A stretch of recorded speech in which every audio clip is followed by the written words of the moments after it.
Hey guys, this is the Great Lugia here. Welcome to Pokemon Silver version, the go-through part 34. And last part, we beat that executive who certainly wasn't James in the slightest. I mean, he only had purple hair and a coughing. So you have to talk to that, what I guess is a Murkrow, and it'll give you the password to the room with all the electrode in it. And I'm just checking this. Yeah, there you can see the room from the side. And this is TM46. I'm not quite sure what that is in this generation. I know from Generation 3 onward it's definitely Thief. And it turns out that here, it is also Thief. So yeah, I checked to see if anyone can learn it, but it turns out the only one who can is Farfetch, so I'm like, screw it. Also, one note, the whole thing with the James seeming like a Team Rocket executive and such, that's only gonna get more confusing in this episode. Particularly in, like, I don't know, 30 seconds or something, however long it takes me to get back there. Note that there are also only 2 executives in all in this area. Alright, here we go. So yeah, just go up here. Yeah, just enter the password, door opens, you go in, and... what's this? It's a woman. And some random grunt. And she calls you a brat, too. I mean, that's sort of like the whole twerp thing with Jessie. And she's like, sorry, baby, but prepare to... wow. Sorry, baby, but prepare to be thrashed. And in a way, this kind of is like the first kind of in-game tag battle. Not really, though. So, yeah. Just look at this. I'm gonna pause... well, not pause, but stop. An executive with red hair now. I mean, come on. There's one with purple hair with a coughing, and now there's a red-haired one with an Arbok! I mean, how is this not Jesse and James? You got a purple-haired male executive with a coughing, and then a red-haired female executive with an Arbok. I mean, the resemblance is so obvious! So yeah, surprisingly I want to KO the Arbok, and then I want to KO the Gloom also because Tauros is just that cool. And yeah, our final Pokemon's a Murkrow. Just gonna probably 1 or 2 KO that. Yeah, might be a 2 KO. But yeah, I mean, come on, how are these two not Jesse and James? I mean, it's ridiculous. So yeah, I beat her. And yeah, that's the final battle in this whole hideout.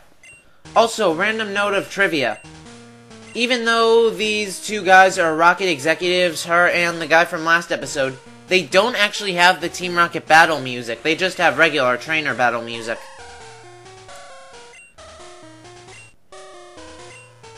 Oh, and of course, Lance makes us do all the dirty work and he just sits back. He actually admitted to it. I mean, come on.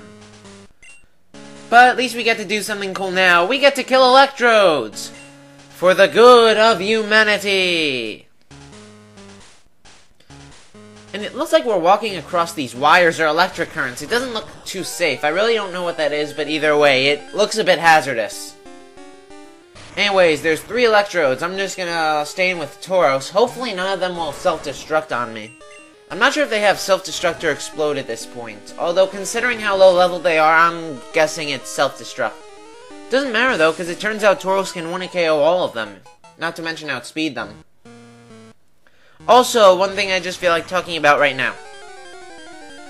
Even though double battles were like introduced in 3rd gen, that idea has been like going around in Pokemon since like around the very beginning. I mean, not just here like with Lance. And there's also those twins you battle in earlier on in the game. Not only are there the twins you battle at once, but the double battle with Lance, sort of. Except it really isn't. But the anime, I remember having so many, like, hints at double battles. Like, there was all these times when Jesse and James would battle, like, Ash and Brock, or Ash and Misty. Then I remember that first, like, official double battle. It was way back in the Orange Islands. You know, it was Ash's Pikachu and Charizard versus that gym leader's Marowak and her something else. Anyways, all the Electro die. Tauros gets a level up from the last battle. And yeah, apparently Lance killed all of his too. Either that or they just killed themselves. So yeah, he's just going to give me HMO 6, which is Whirlpool. This is the only real, like, regional games where that HM has appeared. And yeah, this is sort of an odd thing he says right here. I mean, it's sort of like a talk-to-talk thing. I mean, it's more about dialogue at this part, which isn't really something you see in Pokemon too much. I don't know. Maybe I'm just overthinking it. Anyways, we're done with the hideout, just taking this warp panel back to the beginning. Going out here, and down here. And you'll notice that guy's still blocking the path to Ice Path, which leads to Blackthorn City, which is home of the final Pokemon Gym in Johto. So, we still can't do that, but on the bright side, that fat guy who was blocking the way into Mahogany Gym is now gone. So yeah, just healing my Pokemon up, even though I don't need it too much. So yeah, here is the penultimate gym in Johto. And yeah, there are a lot of trainers here.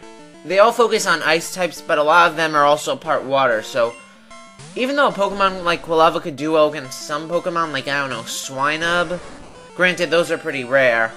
Most of the Pokemon are stuff like Seal, Dugong, Shelder, Cloyster. Even though I don't think Shelder is even, well, an ice type, I don't think it gets into an ice type until it evolves to Cloyster. Either way, though, I'm just gonna go ahead and use Tauros against these, and it uses Growl, and it survives with like 1 HP just because it used Growl, and then it goes for Rest. I mean, this is only the first trainer, I mean, the first gym trainer, and I'm already being annoyed. Hopefully, that's not a sign of things to come. I just decided to switch into Ampharos because, you know, Thunder Punch, super effective and all that. Hopefully this should KO at least. You know, because again, Ampharos has monster, special attack, double damage, and oh my god! Stupid Dugong. I have heard of people having trouble with this gym, like when battling Dugong, either Dugong like this or Price's Dugong, you would just keep spamming Rest over and over and over and people would get annoyed. I don't think I've ever had to deal with that. Granted, knowing my luck, that'll probably happen, you know, while I'm recording the next video when I battle Price.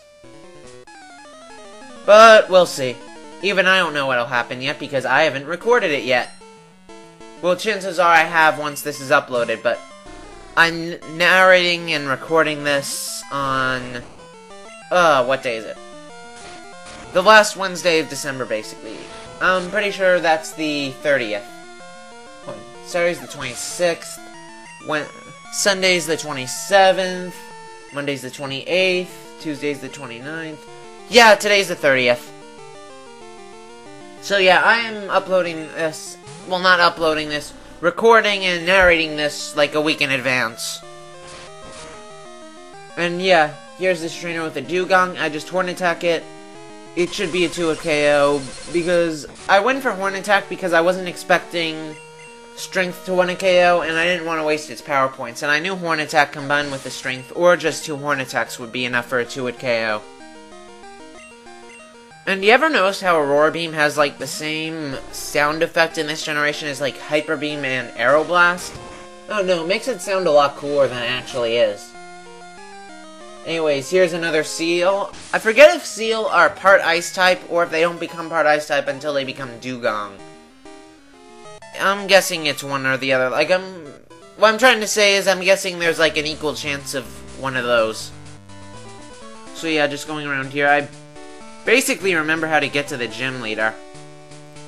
Even though I'm not trying to, I'm just trying to battle all the rest of the trainers. So yeah, after this trainer right here, there are 2 more, and then Price himself. I'm guessing you need to go through the other side to get those other 2 trainers. And this guy has 2 Shelder and a Cloyster, so he really shouldn't be any trouble at all. And judging by my memory, I'm pretty sure one of those trainers, particularly the male one, has a Swinub or 2, while the female one has a Jinx. I know one of them has a Jinx, and I'm pretty sure one of them has a Swinub. And I'm pretty sure it was the female with the Jinx and the male with the Swine Up. Well, we'll see next episode if I'm right or not. Again, haven't recorded that yet, so I don't know. And yeah, Cloyster should easily get 1 KO'd by a Thunder Punch. Because, A, its special defense is a lot lower than Dugong's. And, actually, yeah, it's also a few levels lower and stuff like that. And his final Pokemon is another Shelder. If I could 1 KO a Cloyster, I could definitely 1 KO a Shelder. Alright, that's the final trainer of this episode. So yeah, I will see you tomorrow when we battle Price. Goodbye.